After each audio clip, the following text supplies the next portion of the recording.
Why are we buying that viral lipstick or Wagyu cheeseburgers from the supermarket when we can barely afford our rent? It sounds like a joke, but in the world of economics, it's a dead serious survival mechanism. While the stock market bleeds red and big-ticket items like cars and houses stay out of reach, something strange is happening at the cosmetics store or your local grocer. Welcome to the lipstick effect, where we trade our long-term dreams for a 15-minute dopamine hit. When the economy crashes, what does a rational person do? They cut spending. They forget the house, the car, the big vacation. But during recessions, something interesting happens that defies all logic. While people cancel their gym memberships and cut back on insurance, luxury lipsticks continue to fly off the shelves. Sometimes they even thrive. Be honest with me. Have you ever checked your bank account, seen a scary number, and then immediately gone and bought a £5 fancy matcha latte just to feel something good? Don't worry, you're not irresponsible, you're just human. And economists have a name for this weird behavior: the lipstick effect. Meet Sarah. But Sarah isn't just a character, she's most of us right now. She's the person who sighs when she looks at the bills, but then smiles at a slice of chocolate cake. She is a rational actor in an irrational world. Sarah knows she can't buy a new car, that £2,000 designer bag. It's just a screenshot on her phone, a digital ghost of a life she can't afford. But Sarah still needs to feel like she's winning at something. Why did Sarah spend £8 on a mini Wagyu cheeseburger pack at Sainsbury's supermarket? Is it wasteful? No. She's purchasing a 60-minute ceasefire from her financial anxiety. For that 1 hour, while she eats that burger and tastes that cake, Sarah isn't the girl who can't pay her bills. She's a person of taste. It's her normalization ticket in a society that judges you by what you consume. Or, remember the viral M&S strawberry sandwich?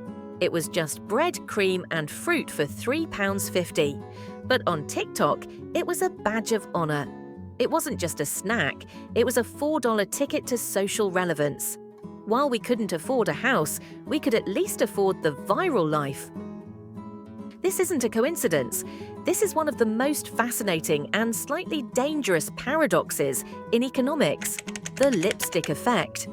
First identified by economist Juliet Shaw in her 1998 book, The Overspent American, this phenomenon reveals a profound aspect of human psychology during crisis.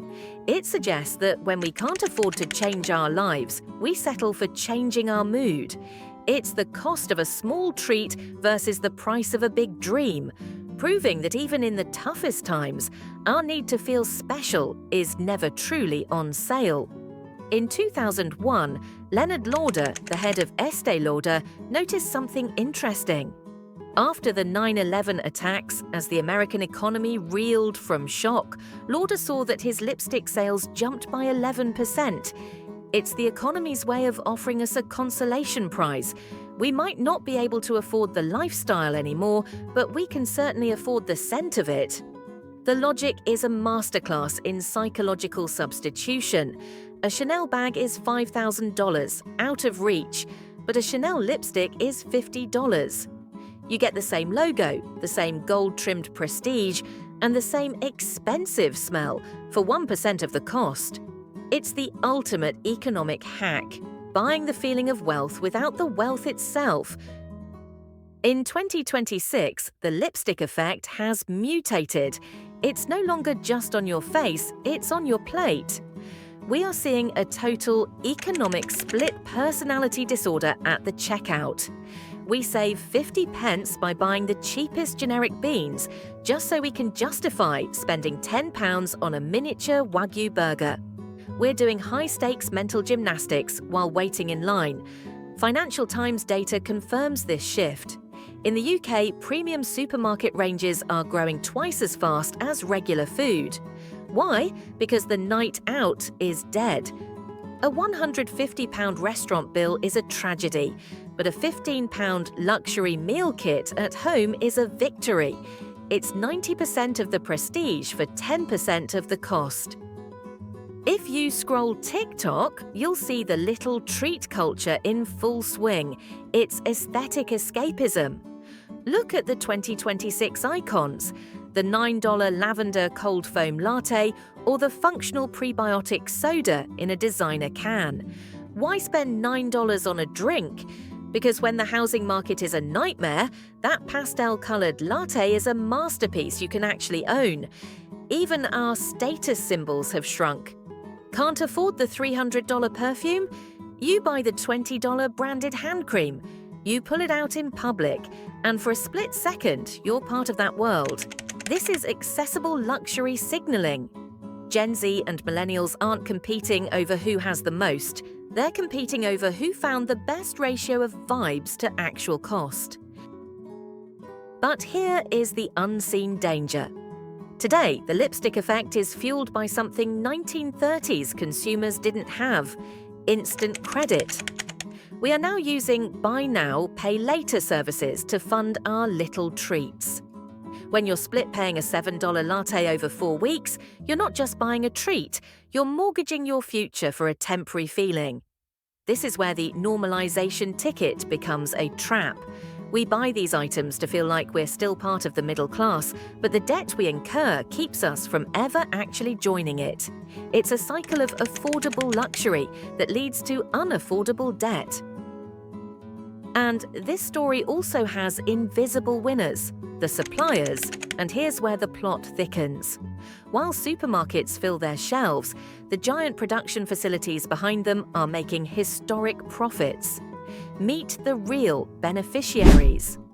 Cranswick, a key supplier to several major retailers, reported that premium added value ranges did particularly well. Their gross and operating margins expanded by nearly a percentage point each in the past year. In supplier economics, that's enormous.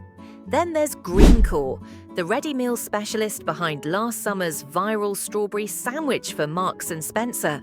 Remember when TikTok exploded with videos of people hunting for that £3.50 dessert? Greencore was quietly printing money behind the scenes. Numbers summarize the economy, but stories run it. The next time you're at the supermarket paying a few extra money for that luxury dessert, don't judge yourself too harshly. You're just financing the little war your brain is waging against a world that feels increasingly out of control. So, I have to ask, what's your indispensable little reward? What is the one thing you refuse to give up, no matter how bad the headlines get? Is it that specific coffee, a luxury candle, or a digital skin in a video game? Let's be honest in the comments and let's talk. And hey, you've watched this to the end. Give yourself a little treat. You've definitely earned it. And don't forget to subscribe for more videos like this.